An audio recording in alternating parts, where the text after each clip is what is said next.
We'll start the public testimony on House Bill 1734. The chair calls Robert Garza. Good afternoon. My name is Robert Garza. I am here to testify on HB 1734. And you're representing yourself or? Myself, Okay, yes. Thank you. For the following reasons. While this bill specifically references adjudication and voluntary acknowledgement prior to becoming valid, there should be language inserted into the bill that is mandatory and requires a DNA test confirming the father's parentage.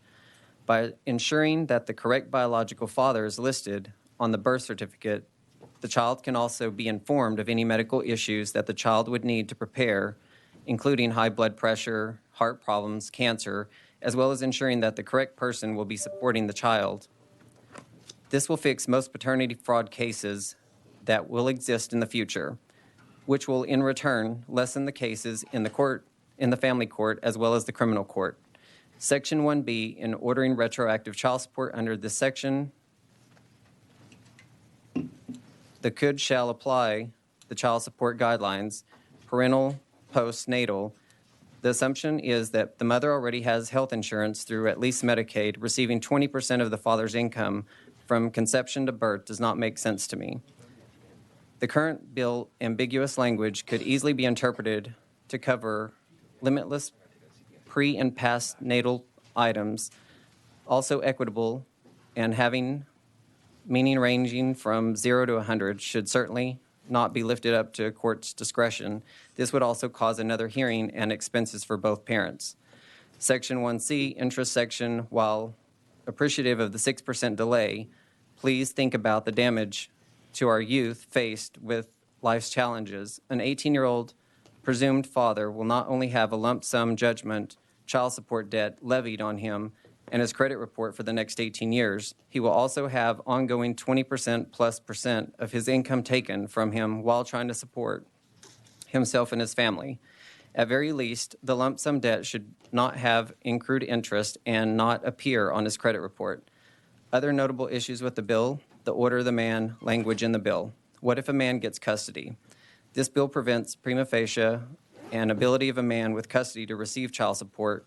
What if it's a same-sex marriage? This bill does not address this. Given the ambiguous language of the prenatal lost wages, this will greatly incentivize women to quit their jobs pre-post-pregnancy, which causes much larger issues. Indiana already passed this bill a few years ago. Even the lawyers admit that the law was bad and should be repealed. If you really want to fix things, in my opinion, both parents maybe could pay child support upon conception. 20% both parents pay to each other through the OAG's office. This will truly equalize the income in both homes. This is what is in the child's best interest. Maybe we put the money in a trust or till paternity is established. Maybe a 50-mile radius restriction should be added to the bill to ensure that the best interest of the child to have contact with both parents equally, just like a 50-mile radius for the expanded standard bill last session. This will incentivize to keep the nuclear family intact or at least together. You cannot have a strong nation without having strong families. Let's look at a scenario. If Texas throws a teen in jail for back child support, then we're putting his future at risk for being a high school dropout, among other things. This will be very hard for that teen to get a job with a rap sheet now. Then if he spirals, he will end up in jail or in prison and have the state of Texas paying to take care of him the rest of his life in the penal system. Okay, thank you. Can you wrap it up for us, please? Yeah, just one more sentence. The affected child ends up with no child support and now fatherlessness. We all know the statistics of fatherlessness and are seeing those effects with our youth today. Thank you for your time. Thank you, Mr. Garza. Let me see if there are any questions. Many questions of Mr. Garza? Appears there's not. Thank you for being here.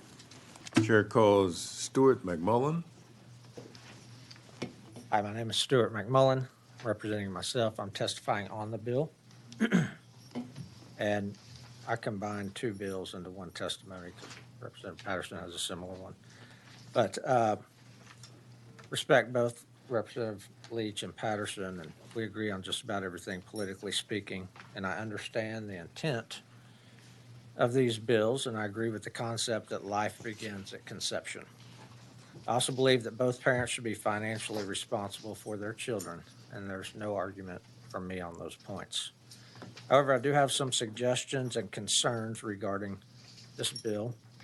My main concern is that there does not seem to be much protection for fathers. For example, these bills would give mothers an open checkbook to unilaterally spend without limits on prenatal and postnatal expenses with no input from the father. If paternity is not established immediately, this will put the father in the hole financially, and he would start off with possibly huge arrearages. Shouldn't there be some limit on the amount that is to be reimbursed for discretionary prenatal and postnatal expenses? Or maybe there should be a list of expenses that are reimbursable. Second thing is these bills do not protect or guarantee the father's ability, desire, or willingness to have equal or nearly equal periods of possession and access to the child after the child is born. These bills only mandate a financial obligation for the father, a monthly paycheck. Not all fathers are bad, so please stop lumping us all into the same category. Children need a healthy bond with both parents. In order for that bond to be strong and healthy with the father, there needs to be language that safeguards the child's relationship with their father. Third thing is, as this bill is written, these bills automatically assume that the father is a possessory conservator at best, which is very degrading, and it instantly reduces him to a visitor to his own child if he gets any possession at all. These bills should mandate equal custody, as it is in the best interest of the child if both parents are fit, willing, and able. In addition, these bills should also protect the father and mandate that the father have the right of first refusal for full custody should the mother not want to care for the child or wants to put the child up for adoption. In closing, if you're going to pass these bills, they should be amended to put a cap on the discretionary prenatal and postnatal expenses, ensure that the children have a meaningful relationship with their fathers by mandating equal periods of possession, and protect fathers' rights to take full custody of the child should the mother want to put the child up for adoption. With these changes, the father will be able to be a fully active participant in the upbringing, care, custody, and control of their own child. Thank you for your time and your service to our state. All right, thank you, Mr. McMullen, for your testimony. Are there any questions, members? Not hearing any. Thank you again.